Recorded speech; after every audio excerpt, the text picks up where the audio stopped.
Hello, welcome to another video of sectoral structures theory. Sorry, my voice is a little bit hoarse. I'm getting over a cold. But today we're going to talk about a very interesting application or correlation within sectoral structures theory and Chebyshev's polynomials. So let's begin with a quick reminder. So let's say we have a sectoral structure of degree n, and in the setting of a sectoral structure, not just any sectoral sequence, and you can see some of the earlier videos, but basically a sectoral structure is a sequence whose arc length is 2 pi,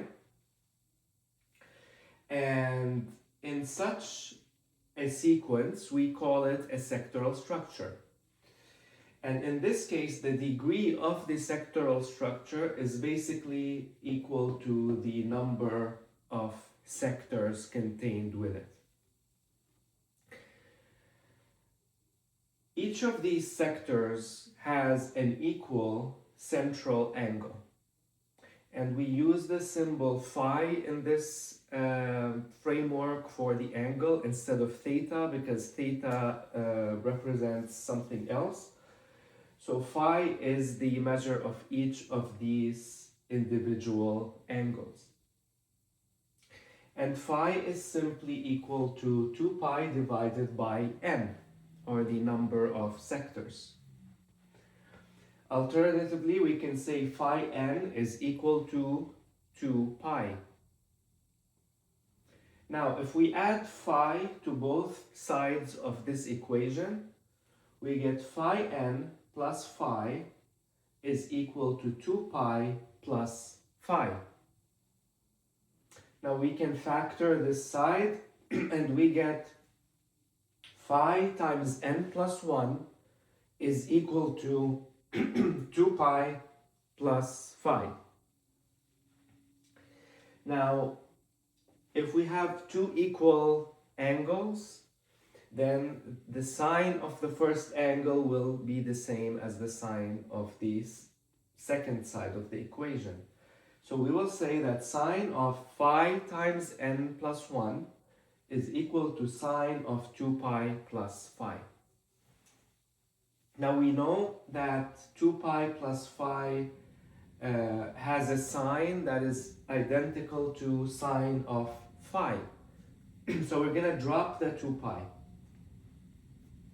So this gives us sine of phi times n plus 1 is equal to sine of phi. Now divide both sides by sine of phi and we get sine of phi n plus 1 divided by sine of phi is equal to 1. Now if any of you are familiar with Chebyshev's polynomials, then you will quickly recognize this expression, because this is a very important way to define Chebyshev's polynomials, which is basically sine of an angle times n plus 1 divided by sine of that angle is equal to u n, or the Chebyshev's polynomial of degree n, times cosine of phi. So cosine of phi is really going to act like x, or the variable in that polynomial. So for example, we know that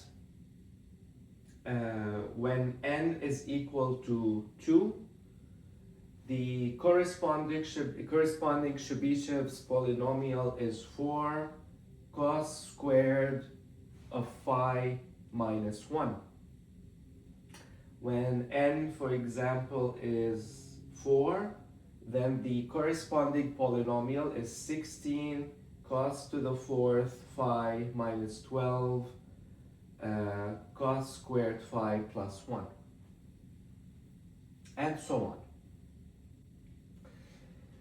Now what we notice here is that we already have an equation based on sectoral structures or sectors that equates Chebyshev's polynomial for a sectoral structure of degree n and the number 1.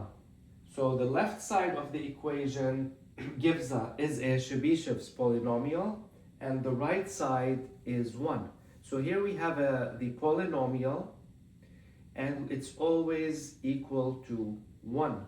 So this gives us an equation that we can work with. So we will say that Chebyshev's polynomial of degree n cos of phi is equal to 1. And this will work in this setting for n greater than 2, for what we're about to show.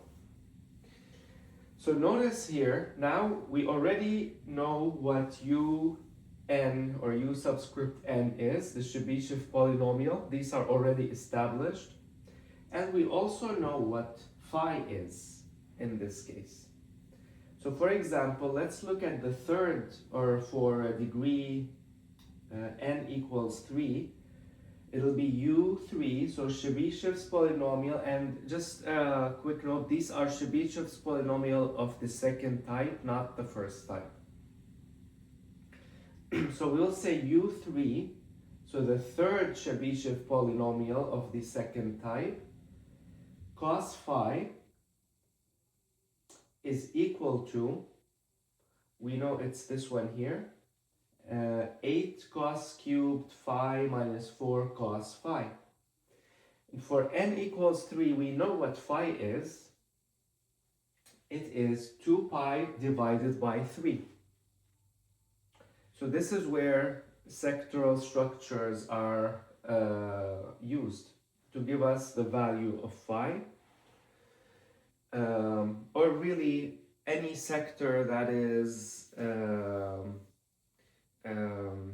such that if you multiply it by a natural number, you get a full circle. So we will say phi is 2 pi over 3.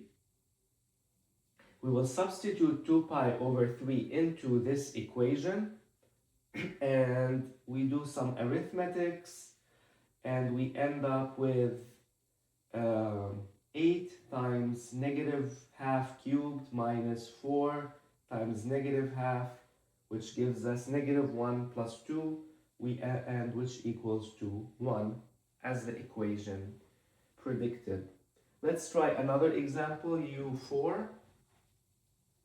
So again, u4 cos phi, we end up with the fourth polynomial, which is 16 cos to the fourth phi minus 12 cos squared phi plus 1. And then for phi, we substitute 2 pi over 4, which is pi over 2. And again, we end up with 1. So just to make sure that this is actually real. Let's do one more thing. Let's do one u5 cos phi. So u5 would be this polynomial, which starts with 32 cos to the fifth phi. And phi in this case is 2 pi over 5. We substitute, and again we end up with 1.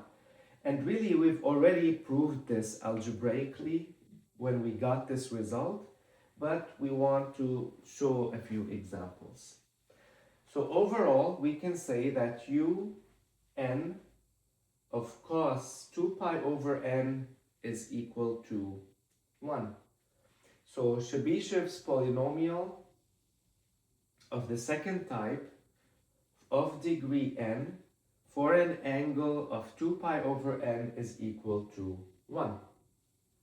Now, so far this is not very surprising, this is known, but what is interesting is when we look at other possible parts within that same sectoral structure. So let's say we're looking at the degree 5 sectoral structure. We know that phi in this case is 2 pi over 5. But if we look at other potential parts of degree 5 sectoral structure, that means we can have this part that is made up of 2 sectors. So that is the total central angle is 4 pi over 5. And we substitute it into the equation, we also end up with 1. So u5 cos of 4 pi over 5 gives us 1. Now if we have a part made up of 3 sectors, that's 6 pi over 5, we also get 1. 4 sectors also gives us 1. So it applies to all these different parts of the degree or potential parts of a degree 5 sectoral structure. The one exception in this case is when we close the circle into a 2 pi. So the full circle, the whole angle is 2 pi, and we substitute it. We get in this case 6, which is n plus 1. So 5 plus 1 is 6. Now if we look at, if we go back to the degree 4 structures, and again we apply the same rules, we find that the pi over 2 also gives us 1, like we said. We find that if we have a part made up of 3 sectors, it gives us also 1. When it's 2 pi, it gives us 5, which is n plus 1. And when it is made up of 2 sectors, so we're talking about degree 4, so 2 sectors will be like a semicircle or an angle of pi. This also gives us n plus 1. And if you go through the trigonometric and algebraic equations, you can also prove this. I don't have enough space here. So what I want to show you overall is what the end result will be. For any part of a sectoral structure, we have one of 2 possibilities when we apply the appropriate Chebyshevs polynomial to it. So if we use a part that is made up of 1 sector, we will always get the result equal to 1. And when we apply it to other sectors also, or to multiples of that, so 2 sectors, 3 sectors, and so on, we will also get a result of 1. But for each sectoral set of a given degree, there are only 2 parts that don't give us 1. Those are the parts that add up to phi. So when it's a full circle, or when the order of the sectoral structure is 1, in that case the result is n plus 1. Or if it gives us an angle of pi, so half a circle, that also gives us n plus 1. So in other words, let's say we're looking at degree 6 structures. The potential parts, so for example, if we have the sectoral structure 5,1 subscript 6, the 5 will give us a 1, the 1 will give us a 1 as well. However, if we look at 3, 2, 1, like we have here, we have 3, 2, 1. The 1 will give us a 1, the 2 will give us a 1, but the 3, because it forms an angle of pi, in other words, it's equal to half of the total number of sectors, so n over 2. In this case, it gives us a result of n plus 1, and since n is 6, in this case, it gives us a 7. So this rule generally applies to all sectoral structures. In general, we can say that u, or the Chebyshev's polynomial of the second kind, when we have a cosine of 2k pi over n, where k is a natural number, will give us 1 unless 2k over n is either equal to 1 or 2. So when 2k over n gives us 1 or 2, then we will say that the result will be n plus 1. Alternatively, we can say that Chebyshev's polynomial for cosine of pi, or the Chebyshev polynomial for the cosine of 2 pi, when we're looking at the polynomial of degree n, will give us n plus 1. So now we will talk about the Chebyshev transformation of sectoral structures. So we've seen many types of transformations and mappings so far. We will use the symbol U bar to indicate this particular transformation. We will say U bar of AN to indicate Chebyshev's transformation on a sectoral structure. And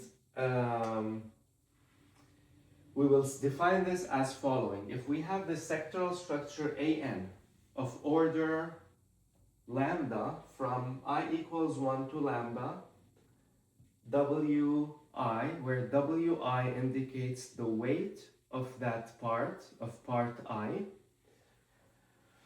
we can express this particular sectoral structure as we've seen before in the arc form. So instead of expressing it just as natural numbers, we will express it as arc measures. So for example, here we have 3 to 1 subscript 6. This can be expressed as so this will be the smallest one. The 1 will be, let me just write it actually. So 3 to 1 subscript 6 will be, it can be expressed, we'll indicate this symbol to say an angle transformation. So this will be expressed as 2 pi over 6 is pi over 3. So this smallest one will be pi over 3 times 2. This will be 2 pi over 3. And this one will be pi. And then here we will say subscript 2 pi. So 3 to 1 subscript 6 can be expressed as pi, 2 pi over 3, pi over 3 subscript 2 pi. And then the next step would be to apply Chebyshev's polynomial of degree 6, so this one right here, to each of these angles. And it may seem complicated, but it's really not, because the result ends up being exactly what we calculated earlier, 7, 1, 1. So we end up with a new sectoral structure. So we started with 3 to 1 subscript 6. We end up with 7, 1 squared subscript 9. So we got a new sectoral structure. Now this is interesting, because usually when we've seen sines and cosines applied before, we call those functors, because we start with a sectoral structure and we ended up with a group of real numbers, including some irrational numbers. But in this case, we're just going to call it a function, a sectoral function, a regular function, because we start with a sectoral structure and we end with another sectoral structure, which is nice. Now, if we apply Chebyshev's transformation to a sectoral structure, and we end up with a xi structure, in other words, a xi structure is one of the form 1 to the n subscript n, so it's made of a group single sectors joined alternatively by beta joints. So it's a very stretched out structure. If this is the case, we say that this sectoral structure is Chebyshev regular. So for example, if we have the sectoral structure, let's say 4, 3, 1,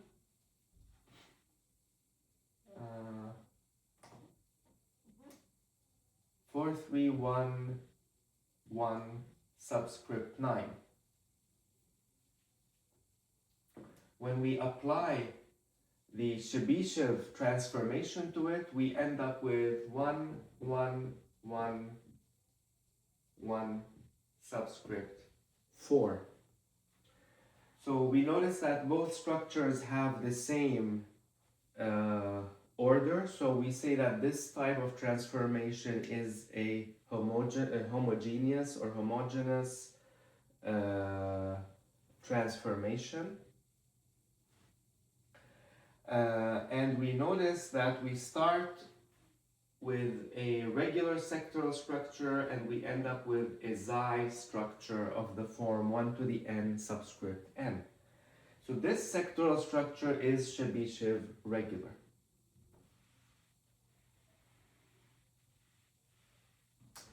Now, if we have a sectoral structure such as this, 4, 3, 1, subscript, let me change it a little bit. Let's say 3, 4, 1, subscript 8, and we apply the Chebyshev transformation to it, we end up with the following: 1, 9, 1, subscript 11. So notice that this is not a xi structure, and for this reason, this sectoral structure is not Chebyshev regular, or we say it is Chebyshev irregular, because one of its parts is not a 1 when we apply the transformation. However, notice it is homogeneous, it is a function, it is a sectoral function, so that's still very interesting.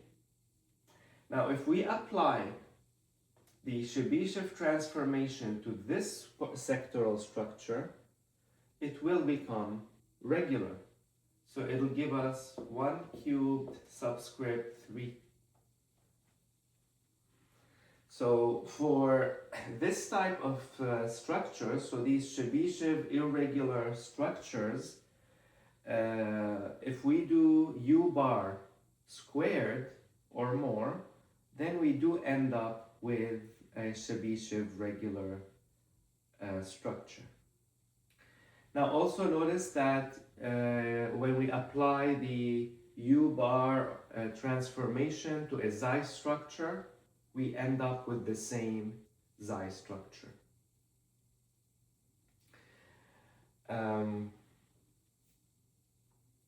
What if we do the theta structure? So theta structures are basically a circle divided into equal sectors, like a pizza. If we apply this transformation to a theta structure of degree n, we end up simply with another theta structure of degree n plus 1. So we just add one more sector, sort of like a successor function to it. And when we apply it to a structure of the form a comma a subscript 2a, so basically a structure that is made up of two semicircles divided into a given number of sectors equal on both sides. In this case, we end up with, if we start with a comma a, we end up with a plus 1 comma a plus 1 subscript 2a plus 2. And for both of these structures, we can keep doing the transformation, and the degree or the size of the sectoral structure will keep growing, and it never really reaches or simplifies into a Xi structure. So for this reason, these two types of structures, we will say, so the theta structures and the ones that are isomorphic to 1 squared subscript 2, we will say they're Chebyshev adjacent, in that they give us structures that are isomorphic to each other, and they're also isomorphic to either 1 subscript 1 or 1 squared subscript 2, but they're not really Chebyshev regular. And they're also not irregular, because irregular means that so when we say regular, we mean all the parts are equal. And when we say irregular, that means there's one part at least that is not equal to the others. But in this case, we are getting equal parts, they're just not equal to 1. So that's why it's hard to classify them either as regular or irregular, and they should probably be their own category. So we will call them Chebyshev adjacent, meaning the parts are equal, but they're just not equal to 1. So this is, I think, where we're gonna stop. So a very interesting relation between sectoral structures and a very interesting application of Chebyshev's polynomials to sectoral structures. And thank you very much.